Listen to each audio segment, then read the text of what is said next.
রাসূলকে দুনিয়াতে পাঠিয়েছি সত্য দিন দিয়া, সত্য ধর্ম দিয়া দুনিয়ার বাসীর কাছে পাঠিয়েছি, যেন অন্য যত মতাদর্শ আছে, অন্য যত তন্ত্র মন্ত্র আছে, সমস্ত মতাদর্শের উপর বিজয়ী হইতে পারেন। কথা কোন ঠিক কিনা? আজকে সেই বিজয়ের কথাই হবে, যেহেতু ডিসেম্বর মাস বিজয়ের মাস। কথা কোন কিসের মাস? সেই 1971 সালে 16 ডিসেম্বর এই বাংলাদেশটা স্বাধীন হয়েছিল। কথা কোন ঠিক কিনা? সেই বিজয়ের মাস আমাদের মাঝে আসছে। আমরা জানি বিশ্ব নবী সাল্লাল্লাহু আলাইহি ওয়াসাল্লাম তিনিও একটা বিজয় দিবস পালন করতেন, বিজয় অর্জন করেছিলেন, যেটা মক্কা বিজয়ের মাধ্যমে। কথা কোন ঠিক কিনা? বিশ্ব নবী সাল্লাল্লাহু আলাইহি ওয়াসাল্লাম মক্কা বিজয় করেছিলেন 10,000 সাহাবী নিয়ে। তিনি যেদিন মক্কা থেকে মদিনায় চলে গিয়েছিলেন, সাথে ছিল একজন, তিনি হলেন হযরতে আবু বকর। কথা কোন ঠিক কিনা? আমার আপনার নবী, মায়ার নবী মক্কার জমিনে জন্মগ্রহণ করেছিলেন, মক্কার জমিনে তিনি বড় হয়েছিলেন, মক্কার জমিনে থেকে নবুয়ত পেয়েছিলেন। কথা কোন ঠিক কিনা? At the age of 40 he was given order by Allah subhanahu wa ta'ala. যখন ওনার বয়স 40 বছর উপনীত হলো, আল্লাহ রাব্বুল আলামিন ওনাকে নবুয়ত দিয়ে তিনি বললেন, হ্যাঁ বিশ্বনবী, আমি আপনাকে নবুয়ত দিলাম, আপনি আপনার পরিবার পরিজন যারা আছে, আহাল যারা আছে, তাদের কাছে প্রথম ইসলামের বাণী প্রচার করে দিন। আল্লাহর নবী বিশ্বনবী জনাবে মুহাম্মদ রাসূলুল্লাহ সাল্লাল্লাহু আলাইহি ওয়াসাল্লাম তিনি তার পরিবার পরিজনদের কাছে ইসলামের বাণী প্রচার শুরু করে দিলেন। প্রথমেই ওনার বিবির কাছে ইসলামের দাওয়াত দিলেন। আম্মা জান কাদিজাতুল কুবরা রাদিয়াল্লাহু তাআলা আনহু ওই কালেমার দাওয়াত পেয়ে মুসলমান হয়ে গেলেন। বলেন সুবহানাল্লাহ। এরপর আবু বকর রাদিয়াল্লাহু তাআলা আনহু ওনার কাছে কালেমার দাওয়াত দিলেন। তিনিও পড়ে নিলেন মধুর কালেমা লা ইলাহা ইল্লাল্লাহু মুহাম্মাদুর রাসূলুল্লাহ সাল্লাল্লাহু আলাইহি ওয়াসাল্লাম। এরকম ভাবে তারপরে হযরত আলী রাদিয়াল্লাহু তাআলা আনহুর কাছে যখন বিশ্বনবী ওনার চাচাতো ভাই আলী রাদিয়াল্লাহু তাআলা আনহুর কাছে কালেমার বাণী প্রচার করলেন, তিনিও পড়ে নিলেন মধুর কালেমা লা ইলাহা ইল্লাল্লাহু মুহাম্মাদুর রাসূলুল্লাহ। এরকম ভাবে যখন ডে বাই ডে, দিনের পর দিন যখন কালেমার বাণী মানুষ গ্রহণ করতে লাগলেন, এই দৃশ্য যখন মক্কার কাফের মুশরিকরা আবু জাহেল, উতবা, সাইবা, ওলীদ ইবনে মুগীরা দেখতে লাগলো, বিশ্ব নবীর উপরে শুরু হলো অকাত্য নির্যাতন। নির্যাতনের স্টিমার চালানো হলো। এমন কোন ষড়যন্ত্র, এমন কোন চক্রান্ত নাই যে চক্রান্ত আর ষড়যন্ত্র মক্কার লিডাররা করে নাই। অবশেষে আপনি আমার নবীকে মক্কা থেকে দেশ ত্যাগ করতে বাধ্য করেছে। কথা কোন ঠিক কিনা? আমার আপনার নবী মদিনা মক্কায় যখন ছিলেন, কানায় কাবার পাশে যাই নামাজ পড়বেন, অনুমতি পায় না। আবু জাহেল অনুমতি দেয় না। আমরাও দেখেছি গত 16-17 বছর যখন বড় বড় তাফসীর মাহফিলগুলি করতে চেয়েছি, অনুমতি চাইও অনুমতি পাওয়া গেছে না। কথা কোন ঠিক কিনা? অনেক মাহফিল আমরা দেখেছি, অনুমতি চাইছি কিন্তু অনুমতি কি করে নাই, অনুমতি দিলেও শর্ত সাপেক্ষে দিয়েছে। এমন আমরা দেখেছি অনুমতি দেওয়ার পরে যখন আমাদের আল্লামারা আসছেন বয়ান করবেন, এমন সময় স্টেজ থেকে মাইক কিনে নিয়েছে, ওয়াজ করতে দেয় নাই। কথা কোন ঠিক কিনা? আজকে যারা এরকম অত্যাচার নির্যাতন করেছিল, আলেমরা তো এই দেশে আছে, তোমরা কই গেলা? দেশ ছেড়ে তোমরা পালিয়ে গেছো। কথা কোন ঠিক কিনা? এজন্য ইসলাম ছিল, ইসলাম আছে, ইসলাম থাকবে। কথা কোন ঠিক কিনা? ইসলামের আলো যারা নিভিয়ে দিতে চায়, তারাই দুনিয়া থেকে একদিন নিভে যায়। কথা কোন ঠিক কিনা? আমার আপনার নবী যখন এই দেশে থাকতে পারবেন না, আমার রাসূল হিজরত করবেন সিদ্ধান্ত নিলেন, তখন ওই কানায় কাবার চাবি ছিল তালহার কাছে। তালহার কাছে চলে গেলেন আমার নবী, যাই বললেন, তালহারে আমি তো এই দেশ ছেড়ে চলে যাব, আমি এই দেশ ছেড়ে চলে যাব, তবে যাওয়ার পূর্বে আমার মনের একটা আশা আছে। ও তালহা, আমার মনের আশা তুমি পূরণ করবানি। বলে আপনার মনের কি আশা? বলে আমার মনে আশা এখানে 2 রাকাত নামাজ পড়বো, আল্লাহর ঘরখানায় কাবার চাবিটা একটু দিবানি, আমি আল্লাহর ঘরে 2 রাকাত নামাজ পড়তে চাই। কে অনুমতি চায়?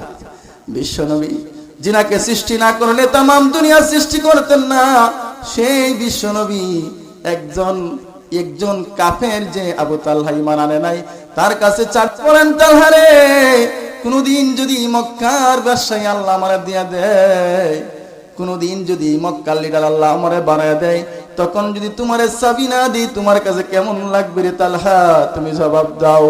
এই কথা শোনার সাথে সাথে তালহা বলেন, যার পায়ের তলে মাটি নাই, পেটে ভাত নাই, পরনে ভালো কাপড় নাই, সে নাকি মক্কার লিডার হবে? বলেন নাউজুবিল্লাহ। এটা হচ্ছে আকাশ কুসুম কল্পনা, কথা কোন ঠিক কিনা? রাসূল বলেন, তালহা, আমার আল্লাহ সব কিছু পারেন কি পারেন না? আবু আতশ কাকো বন্দ বন্দয়াম বা মানদ মুর্দা বাহক জিন্দা। ও তালহা, তুমি শোনো, আমার আল্লাহ সব কিছু পারেন, তুমি আমাকে চাবি দিলে না। ও তালহা, আমি চলে গেলাম, মক্কা ছেড়ে মদিনায় চলে যাবো রে তালহা, তবে কথাটা তুমি মনে রাখিও। আমার রাসূল আবু বকরকে সাথে নিয়ে চলে গেলেন, মক্কা ছেড়ে মদিনায় চলে গেলেন, কিন্তু বেশি দিন লাগলো না। আল্লাহর রাসূল 10,000 সাহাবী নিয়া এই মক্কা যেদিন বিজয় করেছিলেন, সেই দিন ডেকে আবু আলী রাদিয়াল্লাহু বলেন, ও আলী, তুমি যাও তালহার কাছে চলে যাও। রাসূল মক্কা বিজয়ের পরে তালহার কাছে চলে গিয়ে বলেন, ও তালহা, শুনছো খবর? শুনছনি? বলে কি?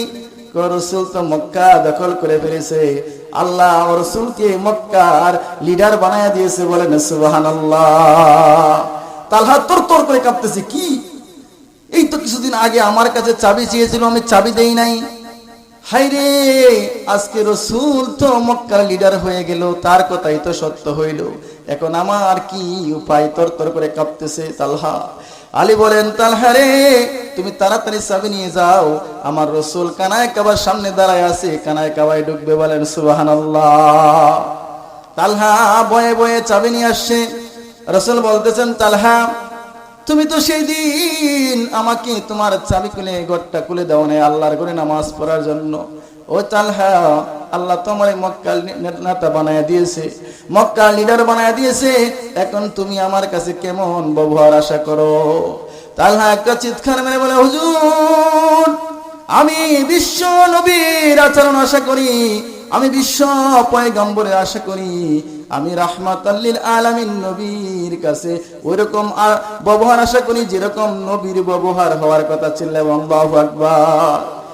তালহা যখন মুসলমান হয়ে গেলেন, তখন রাসূল বললেন, ও তালহা, নে ওই চাবি আমি তোমাকে দিয়ে দিলাম, আর আমি রাসূল একটা কথা বলে দিলাম, আমি রাসূল যখন এই চাবি তোমার হাতে তুলে দিলাম, কিয়ামত পর্যন্ত তোমার বংশের লোকদের হাতে কানায় কাবার চাবি থাকবে। বলেন সুবহানাল্লাহ। আল্লাহর নবী বিশ্ব নবী কেমন মানুষ ছিলেন, ইসলামকে কেমন করে বিজয় করেছেন, অস্ত্র দিয়ে নয়, ভালোবাসা দিয়ে মানুষের মন তিনি জয় করেছেন। কথা কোন ঠিক কিনা? বিশ্ব নবী সাল্লাল্লাহু আলাইহি ওয়াসাল্লাম যখন এই ইসলামের বাণী প্রচার শুরু করলেন, ইসলামটাকে বিজয়ী করার জন্য আল্লাহর রাসূল যখন চেষ্টা সাধনা করলেন, তখন কিন্তু এমনি এমনি করতে পারে নাই। রাসূলের জীবনে 49টা যুদ্ধ করতে হয়েছে। কথা কোন ঠিক কিনা? কয়টা যুদ্ধ করতেছি?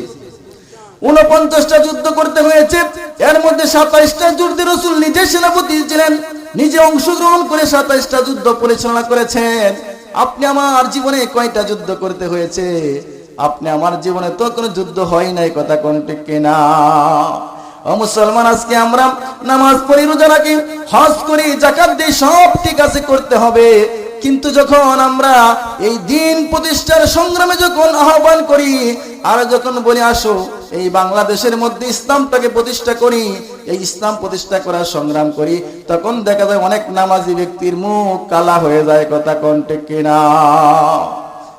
আল্লাহ রাব্বুল আলামিন বলেন, এমন কিছু তো কালা হয় না, অনেক মানুষ আছে এই কথা বললে সাথে সাথে প্রতিবাদ করে, কোরআনের মাহফিল করতে দেয় না, যে কোরআনের মাহফিলে ওই সব আলোচনা করা হয়। কথা কোন ঠিক কিনা? শুধু আসমানের উপরের আলোচনা, জমিনের নিচে আলোচনা করলে কোনো সমস্যা নাই, বাস্তবসম্মত যদি কোনো আলোচনা হয়, বাস্তবসম্মত কোনো কথা যদি বলা হয়, তখন কিছু কিছু মানুষে বলে রাজনীতি শুরু করছে, কথা কোন ঠিক কিনা? অথচ আল্লাহর নবী, বিশ্ব নবী জনাবে মুহাম্মদ রাসূলুল্লাহ সাল্লাল্লাহু আলাইহি সাল্লামে 10টা বছর ছিল রাজনীতির জীবন, কথা কোন ঠিক কিনা? আপনি আমার নবী, বিশ্ব নবী জনাবে মুহাম্মদ রাসূলুল্লাহ সাল্লাল্লাহু আলাইহি সাল্লাম 10টা বছর রাষ্ট্র চালাইছিলেন। 10 বছর তিনি প্রেসিডেন্ট ছিলেন কি ছিলেন না? মদিনার রাষ্ট্রের প্রেসিডেন্ট ছিলেন আমার আপনার নবী বিশ্ব নবী মুহাম্মদ রাসূলুল্লাহ। 10 বছর রাষ্ট্র চালাইছেন। আবু বকর চালাইছেন, আবু বকর, ওমর চালাইছেন, উসমান রাদিয়াল্লাহু তাআলা চালাইছেন, আলী রাদিয়াল্লাহু তাআলা চালাইছেন। ওনারা মিলে প্রায় 30 বছর খেলাফত ছিল, কথা কোন ঠিক কিনা? উমর রাদিয়াল্লাহু তাআলা অর্ধ পৃথিবী চালাইছেন। কি চালাইছেন? অর্ধ পৃথিবী চালাইছেন। আর উনার ওই জামানায় একটা বিচার কার্যের জন্য মানুষ 2 বছর যাইতো, 1 বছর চলে যাইতো, কোনো বিচার, কোনো কোর্টে কোনো মামলাই পড়তো না। কোন সুবহানাল্লাহ। আজকে আমাদের কোর্টে গিয়ে দেখেন অভাব নাই, খালি মামলা আর মামলা। কিন্তু যদি সৎ লোকের শাসন হয়ে যায়, যদি ভালো মানুষের শাসন দেশে চলে আসে, কোরআনের আইন যদি সমাজে বাস্তবায়ন হয়ে যায়, দেশে এবং রাষ্ট্রে যদি কোরআন দিয়ে চলে, তখন এত মামলার হামলা কেসের কোনো ভয় থাকবে না। কারণ মানুষ যদি মানুষের পাওনা দিয়া দেয়, মানুষ যদি মানুষের একজনের হক আর একজন আদায় করে ফেলে, সমাজ থেকে এমনি তো অশান্তি দূর হয়ে যাবে, ঝগড়া মারামারি কাটাকাটি সব দূর হয়ে যাবে, আর চুরি বন্ধ হয়ে যাবে যদি কোরআনের আইন চালু হয়। কিভাবে? আল্লাহ রাব্বুল আলামিন কোরআনে বলছেন, চোর ধরলে হাত কেটে দাও। একটা চোরকে যদি হাত কাটা হয়, যত চোর সমাজে আছে সব চোর ভালো হয়ে যাবে, কথা কোন ঠিক কিনা? বলে হাত গেছে গা, সুবহানাল্লাহ। এই হাত দিয়া আর কাউন্ট লেখন যেত না, আরেকজনে খাওয়ান লাগবো তুলিয়া। কোন তো প্রস্তাব পায়না করিয়া পরে এই হাত যদি কাটতে পারা, কি দেশে শস্য কাজ করবে? অতএব এই চিন্তা করে আসে, চিন্তা করবো আর চুরি করার কি নাই, দরকার নাই, চুরি ভালো হয়ে যাবো। যে লোকটা মদ খায়, সমাজে মদ বন্ধ করা যায় না। আল্লাহর কোরআনের আইন হচ্ছে, যে মদ খায় 80 বেত লাগাও, এর হাতে বান্ধা পিলারের মধ্যে বেঁধে যখন 80টা বেত মারা হবে, পীরের চামড়া থাকবো। পীরের চামড়া না থাকলে ওই যত মদ কুড়াছে সব বালা হয়ে যাইব, মদ আর খাইতো না, কথা কোন ঠিক কিনা? এজন্য আসুন আমরা কোরআনকে বিজয়ী মঞ্চে দেখতে চাই কি যাই না? কোরআনকে যদি বিজয়ী মঞ্চে দেখতে চাই, বিশ্বনবী সাল্লাল্লাহু আলাইহি সাল্লাম সংগ্রাম করেছেন শুধু কোরআনকে বিজয়ী মঞ্চে দেখার জন্য, সমস্ত মতবাদের উপরে এই কোরআনকে বিজয়ী করার জন্য। আজকে আমরা সেই কোরআনকে বিজয়ী মঞ্চে দেখতে চাই না, কথা কোন ঠিক কিনা? এজন্য আল্লাহ রাব্বুল আলামিন বলেন, যারা কোরআনকে বিজয়ী মঞ্চে দেখতে চায় না তারা কারা? وقال الذين كفروا لا تسمعوا لهذا القرآن والغوا فيه لعلكم تغلبون।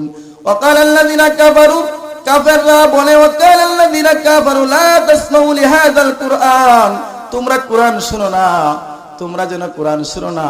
আর কোরআনের আলোচনা যখন করা হয় তখন তোমরা হট্টগোল বাঁধায় দাও, বিশৃঙ্খলা সৃষ্টি করে দাও, যেন কোরআন মানুষে শুনতে না পারে, কোরআন যেন মানুষে বুঝতে না পারে, তোমরা হট্টগোল বাঁধায় দাও, তাইলে তোমরা বিজয়ী হয়ে যাইবা। এই কথা কাফেররা বলে, কথা কোন ঠিক কিনা? কিন্তু তারা জানে না। আল্লাহ বলেন, ইউরিদুনা লিইউতফিউ নূরাল্লাহি বিআফওয়াহিহিম ওয়াল্লাহু মুতিম্মু নূরিহি ওয়ালাউ কারিহাল কাফিরুন। কিন্তু আল্লাহ রাব্বুল আলামিন তার নূর, তার এই আলো, এই ইসলাম, এই কোরআন আল্লাহ তাআলা রাব্বুল আলামিন আল্লাহ আলোকিত করবেন, যদিও মুশরিকরা কাফেররা পছন্দ করে না, কথা কোন ঠিক কিনা? আল্লাহ রাব্বুল আলামিন বলেন, আমি ইসলামটাকে এই তামাম দুনিয়ার মধ্যে প্রতিষ্ঠা করব, কেউ রুখতে পারবে না, যতই চেষ্টা করুক, অপচেষ্টা করুক, কথা কোন ঠিক কিনা? আমরা দেখেছি 1 আগস্ট, 1 আগস্ট বাংলাদেশের সর্ববৃহৎ ইসলামিক দল বাংলাদেশ জামাত ইসলামীকে নিষিদ্ধ করেছে, কথা কোন ঠিক কিনা? 1 আগস্ট বাংলাদেশের মধ্যে সবচেয়ে বড় ইসলামিক দল যেটা, যারা যদি আজকে ক্ষমতা পায়, এই দেশটাকে চালাইতে পারবে, এরকম ক্ষমতা সম্পন্ন লোক যাদের যেই দলের মধ্যে আছে, সেই দলের নাম হলো বাংলাদেশ জামাত ইসলাম, কথা কোন ঠিক কিনা?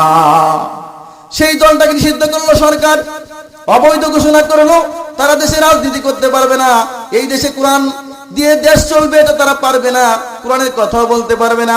আল্লাহ রাব্বুল আলামিন কি করলে দেখেন, 5 তারিখের মধ্যে তারাই নিষিদ্ধ হয়ে গেছে। কথা কোন ঠিক কিনা? ওয়া মাকারু ওয়া মাকারাল্লাহ ওয়াল্লাহু খায়রুল মাকিরিন।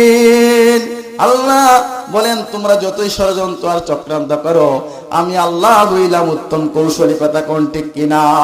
ওরা চেয়েছিল এই দেশে যেন ইসলাম প্রতিষ্ঠা না হয়, এই দেশে যেন কোরআনের আলোকে আলোকিত না হইতে পারে মানুষ, সেই জন্য কোরআনকে নিভিয়ে দেওয়ার জন্য ষড়যন্ত্র করেছিল। কিন্তু তাদের সেই ষড়যন্ত্র আর চক্রান্ত সফল হয় নাই। কথা কোন ঠিক কিনা? আজকে সারা পৃথিবীতে, সারা বাংলাদেশে, সারা পৃথিবী সহ ইসলামের জয়গান হচ্ছে কি হচ্ছে না? গতকালকেও সিরিয়া মুসলমানরা বিজয় করেছে। কথা কোন সুবহানাল্লাহ। সিরিয়া বিজয় হয়ে গেছে, এখন ফিলিস্তিন বিজয়ের পথে। আমার মন সাক্ষী দেয়, সিরিয়া অচিরেই অল্প কিছু দিনের ভিতরে বিজয় হবে। কথা কোন ঠিক কিনা?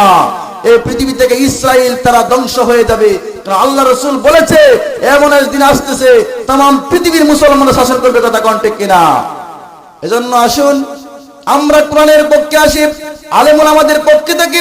কারণ ইমামুল মুফাসসিরিন আব্দুল্লাহ ইবনে আব্বাস রাদিয়াল্লাহু তাআলা আনহু বলেছেন, তোমরা যদি নবী না পাও, হক্কানি উলামায়ে কেরামদের যদি পাও, তাদের কথা শুনে যদি আমল করো, তোমরা জান্নাতি হয়ে যাইবা। সুবহানাল্লাহ। হক্কানি উলামায়ে কেরামদের যদি পাও, ওদের কথা শুনে যদি আমল করো, তাইলেই তোমরা জান্নাতি হয়ে যাইবা।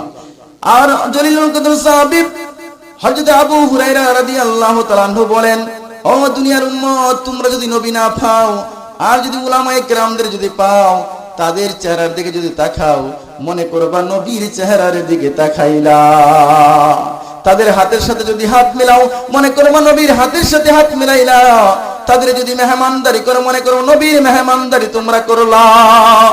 ও দুনিয়ার উম্মতেরা, আমি বলতে চাই, আজকে আলেমদের সাথে আপনারা যদি দেখেন, তাহলে আপনারা হবেন ডানপন্থী। আর আলেমদের ছেড়ে যদি অন্য কোন তন্ত্র মন্ত্র থেকে চলে যান, আপনারা হয়ে যান বামপন্থী।